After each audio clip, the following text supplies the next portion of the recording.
नमस्कार बंधुरा ऋश्री किचेने तुम्हारे सबाइके स्वागत। आज के आमी एकटा तड़का बानाबो। तोमरा तो मुग डाल मसुर डालेर तड़का खेयेछो, एटा किन्तु एकदम नतुनत्व एकटा ब्यापार। आमी किन्तु मटरशुटी दिये तड़काटा बानाबो और एटा किन्तु खेते खूब भालो हय और बेशिक्षण समयो लागे ना। और एकबार अवश्यई बाड़ीते ट्राई करे देखो। सबार प्रथमे आमादेर मटरशुटिटा सिद्ध करे निते हबे, सेई कारणे देखो आमी गरम जल करेछि, एर मध्ये एकटु लवणও दिए दिलाम और जलटा फुटे उठेছে। और एखाने आमी 300 ग्राम मटरशुटी निয়েছি, सेटाके आमी किन्तु गरम जलेर मध्ये दिए दिচ্ছি। কিছুটা সিদ্ধ করে নেওয়ার পর কিন্তু আমি এটাকে ছেঁকে নেব।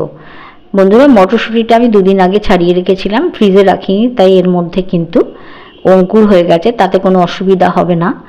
देखो আমার মটরশুঁটিটা কিন্তু সিদ্ধ হয়ে গেছে খুব ভালো। আর এটা জল ঝরিয়ে কিন্তু আমি এটাকে দেখো এইভাবে থালায় নিয়ে নিয়েছি একটা। আর আমি দেখিয়ে দিচ্ছি, আমি এইভাবে নিয়ে মটরশুঁটির যে খোসাটা আছে সেটাকে কিন্তু আমি এইভাবে ছাড়িয়ে নিচ্ছি একটা একটা করে। দেখতে পাচ্ছ, এটাকে একটু ধৈর্য ধরে করতে হবে, তাহলে খেতে আরও খুবই ভালো হবে। খোসা সমেত দিলে কিন্তু ডালটাও তো ভালো হবে না, সেই কারণে কিন্তু আমি সব খোসাগুলোকে এভাবে হাত দিয়ে দিয়ে ছাড়িয়ে নিচ্ছি। দেখতে পাচ্ছ আমি পরিষ্কার করে কিন্তু এভাবে সব মটরশুঁটিগুলো কিন্তু ছাড়িয়ে নিয়েছি। দেখতে পাচ্ছ পুরোটাই ছাড়িয়ে নিয়েছি। এবার আমি তরকাটা বানানোর জন্য দেখো ফ্রাই প্যানে তেল নিয়ে নিয়েছি। আমি কিন্তু সর্ষের তেলের ব্যবহার করেছি। এখানে গোটা গরম মশলা দিয়ে দিলাম কিছুটা, তার সঙ্গে আমি কিন্তু জিরা, তেজপাতা আর শুকনো লঙ্কাও দিয়ে দিয়েছি। এটাকে হালকা একটু লাল করে ভেজে নেব। একটু হালকা লাল রং হলে পরে এর মধ্যে আমি একটা বড় সাইজের পেঁয়াজকে কুচিয়ে নিয়েছিলাম, সেটাকে কিন্তু দিয়ে দিলাম। এটাকে খুব ভালো করে নেড়ে হালকা ব্রাউন একটু করে নিতে হবে। দেখো হালকা একটু ব্রাউনিশ হয়েছে। এবারে কিন্তু আমি এর মধ্যে কাঁচা লঙ্কা, আদা কুচি আর রসুন কুচিটাও দিয়ে দিলাম। সবগুলো মিলিয়ে আরেকটু কিন্তু ভেজে নিতে হবে। একটু ভালো করে ভেজে নিয়ে এর মধ্যে আমি দিয়ে দেব কুচিয়ে রাখা দুটো টমেটো। আমি দুটো টমেটো নিয়েছি, সেটাকে কুচিয়ে নিয়েছিলাম, সেই কুচনো টমেটোটাও কিন্তু দিয়ে দিচ্ছি।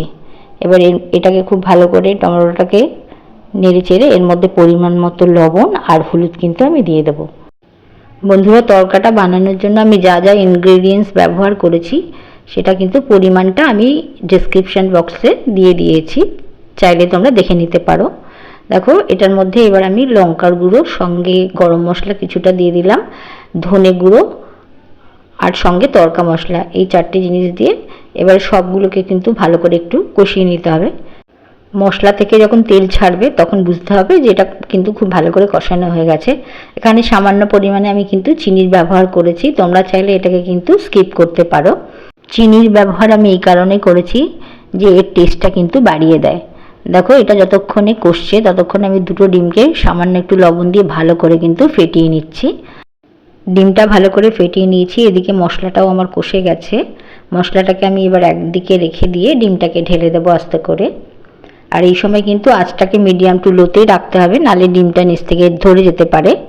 এভাবে খুন্তির সাহায্যে অল্প অল্প করে উল্টে উল্টে দিলে কিন্তু ডিমটা আস্তে আস্তে জমতে থাকবে। দেখতে পাচ্ছ খুন্তির সাহায্যে আমি ঘুরিয়ে ঘুরিয়ে কিন্তু ডিমটাকে জমিয়ে নিচ্ছি। বন্ধুরা আমি এখানে কাঁচা লঙ্কা আর শুকনো লঙ্কার গুঁড়ো দুটোই দিয়েছি, তোমরা যে যেরকম পরিমাণে ঝাল খাও সেভাবেই কিন্তু দেবে লঙ্কাটা। তো দেখো আমার কিন্তু এখানে মশলাটার সঙ্গে ডিমটা ভালো করে কষানো হয়ে গেছে। এবার আমি সেদ্ধ করে ছাড়িয়ে রাখা মটরশুঁটিগুলো দিয়ে দিলাম।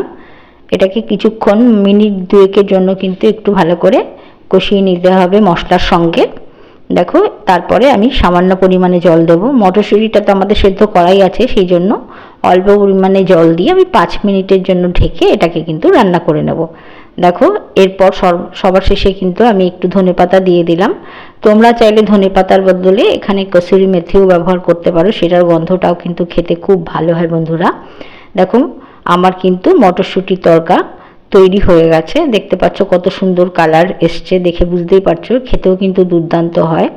তো আশা করছি বন্ধুরা ভিডিওটা ভালো লেগেছে। ভিডিওটা ভালো লাগলে অবশ্যই একটা লাইক করো আর আমার চ্যানেলটাকে সাবস্ক্রাইব করো।